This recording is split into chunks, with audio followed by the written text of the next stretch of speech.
Student of foreign policy, how do you appraise Secretary Kissinger's contributions? I think that his contributions were quite outstanding in a number of fields. It seems to me that the opening of the dialogue with China was a major accomplishment. On the negative side, I would say that I disagree with him fundamentally in terms of the priorities of American foreign policy. It's something that I hope we can talk about a little bit today, for that seems to me to be the central question. It's on the larger conceptual issues that I tend to be critical. I am particularly pleased that Henry agreed to participate in this. It was originally going to be just me. I was then told that he was willing to come. I was asked very politely and nicely, do I accept or would I rather be alone? And I said, no, Henry will overshadow me, but it will enrich the event. Former National Security Advisor Dr. Zbigniew Brzezinski, those clips 41 years apart, giving us a window into the complex relationship he had with his fellow former National Security Advisor, Secretary of State Henry Kissinger. The ties between the two immigrants turned presidential advisors is explored in the new book, Zbig, The Life of Zbigniew Brzezinski, America's Great Power Prophet. And joining us now to continue his Morning Joe book residency, this time in person, author of Zbig, U.S. National Editor at the Financial Times, Ed Luce. Ed, welcome back. So let's talk about this relationship. I didn't realize until I read your book that they arrived, Dr. Brzezinski and Henry Kissinger, 6 weeks apart to Ellis Island in 1938, met later at Harvard in 1950. So how do you characterize the relationship we got a little window into there in those clips? Well, Kissinger used to say Brzezinski was always 5 years behind me in everything. He was 5 years younger than him. And he came later as National Security Advisor. Kissinger broke that mold when Nixon, not far from here at the Pierre Hotel, said, you've got the job. That was the day Brzezinski knew he could get the job. But Sure. I characterize it as a frenemy-ship. It was highly rivalrous. There was a lot of briefing, on the background to newspapers, quotes that looked distinctly familiar, words such as preponderance. People don't use that often.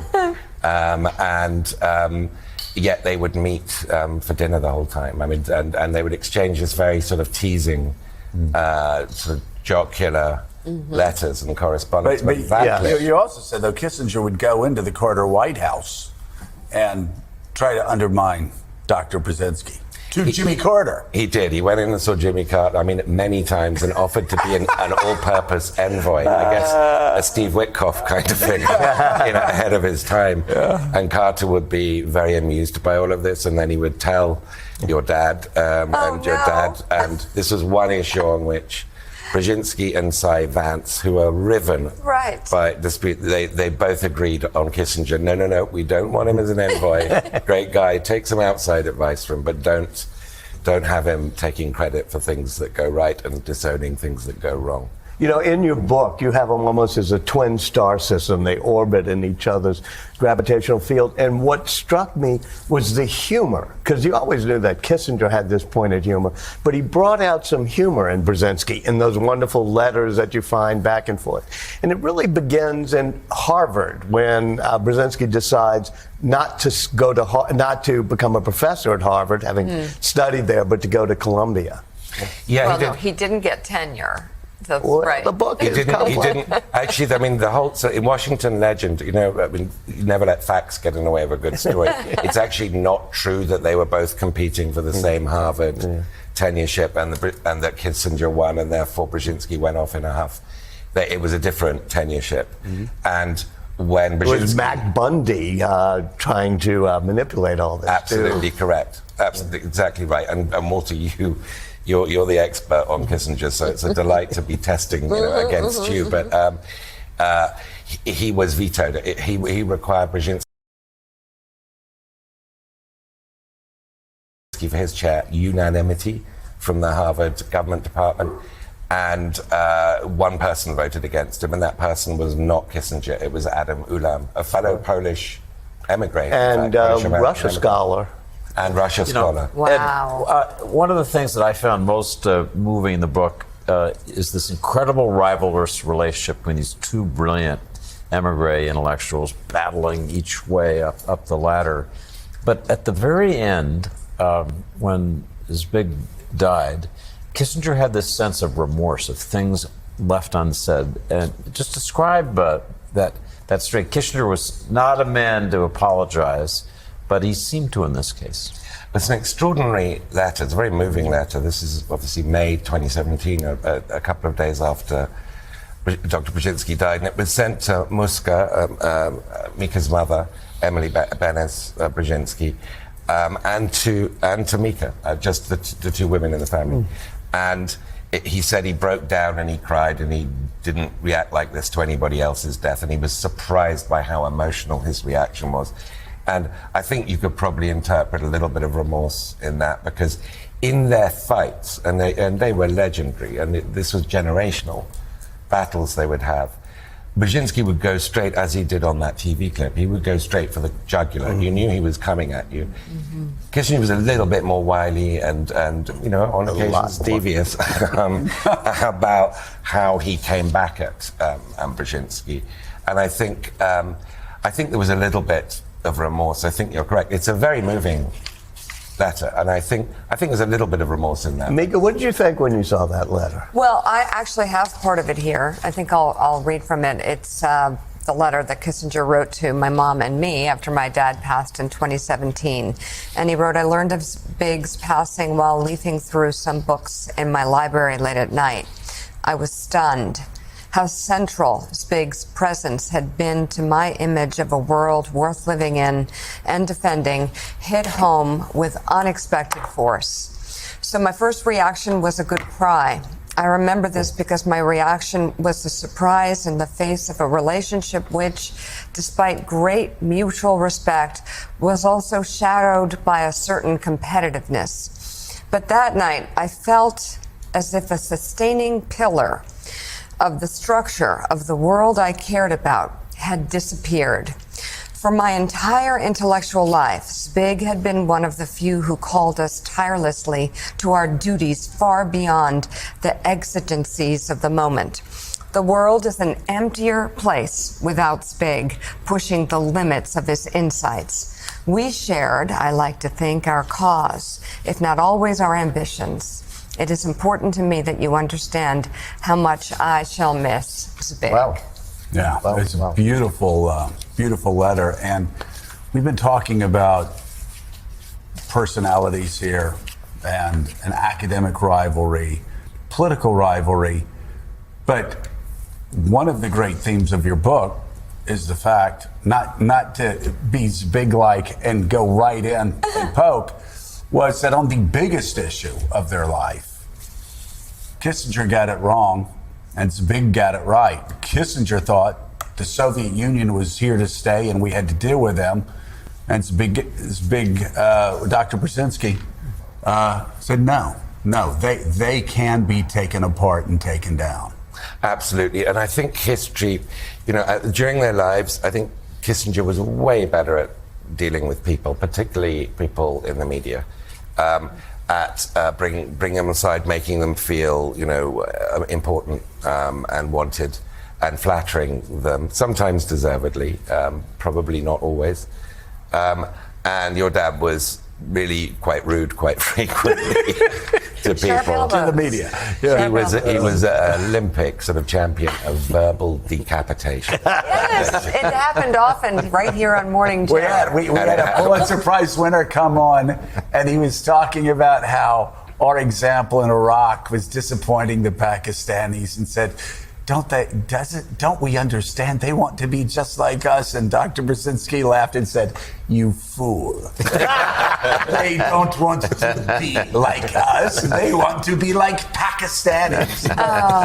But again, on the big issue of the Cold War, he thought the Cold War was winnable. So, I mean, as time goes on, and this isn't sort of just my judgment on this question, a lot of people are beginning to see that Kissinger was clearly has the weaker hand in terms of history's judgment, because he did see the Soviet Union as a permanent fixture. Well, and you bring this out in the book that I think is important for people to realize. Dr. Brzezinski was a political orphan.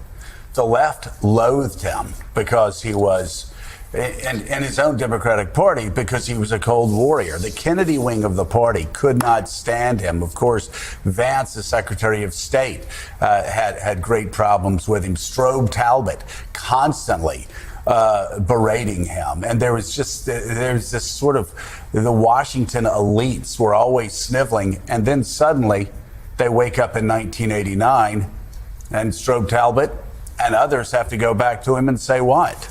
Vindication of a hardliner, which was the Times sort of cover story on Brzezinski, predicting the end of the Cold War and the nature by which it would end. And Talbot conceded that. I mean, it was a very sort of gracious interview, but that's when his reputation on the left and more generally in the Democratic Party completely transformed. He was booed pretty at much the 1980 overnight. convention. He was booed.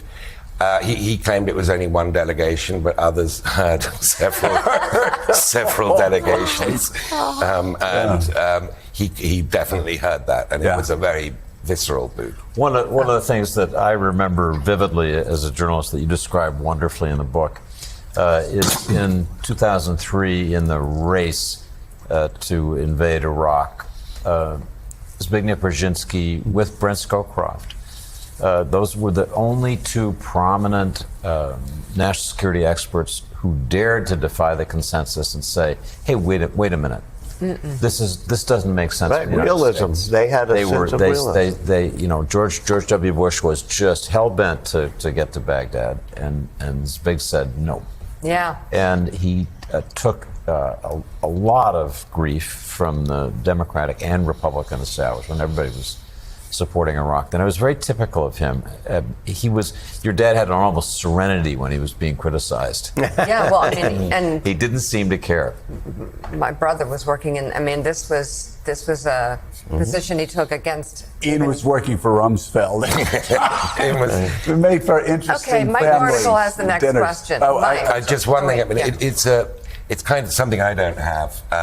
It's kind of a superpower not to need to be liked. Right. Needing to be liked is a Had great that. weakness. Interesting. Yeah, it is. I think it makes you impervious to stuff that would keep me up all night.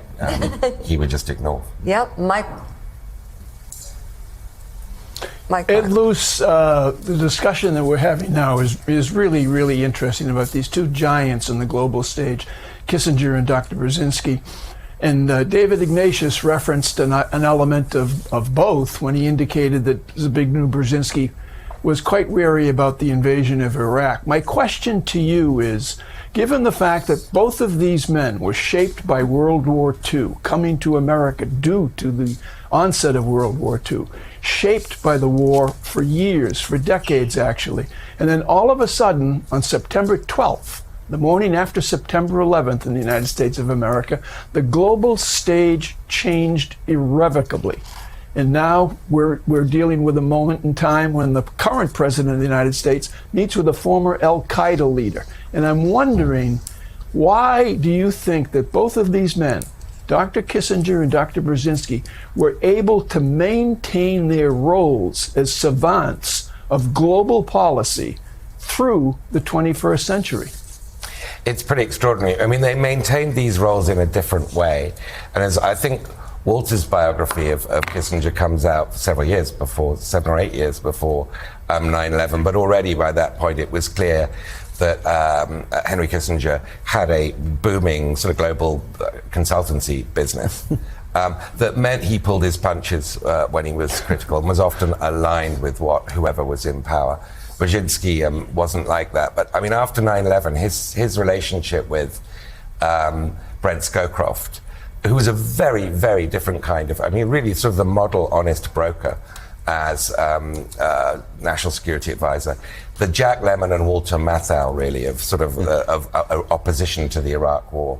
They both came out against it very early. They both came out against how the global war on terror was being internally. Everything was permissible under the global war on terror, sort of get out of jail free card. And other strong men used that for many, many years. And he said, let's not allow this horrible act on 9/11 to bend us completely out of shape and forget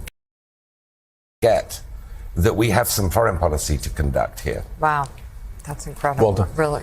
You know, you made a really interesting point that Brzezinski had, if the establishment loved him. Kissinger was different. He wanted to be loved both by the press, but even by people in power, or the dictators around the world. And that was the major difference between them. I think it's a huge, and I think that's absolutely correct. And it's a huge difference. There were extraordinary and quite sort of vulnerable insecurities in Kissinger, as you know better than I. And Zbig wasn't that insecure. His fault was to be too much the opposite. He was too secure, I think. Of his intellect. Yes, he was exactly. Quite, yeah. I can assure you that he was quite secure in it, and it happened in the household as well. All right, the new books. The great equalizer, though, Good the Lord. leveling wind. Yeah. Bumba. My mom. My mom. She is the leveling wind. Yeah, she was the best. All right, the new book, Zbig, The Life of Zbigniew Brzezinski, America's Great Power Prophet. It's on sale now. Author and U.S. national editor at the Financial Times, Ed Luce. Thank you. And Ed will close out his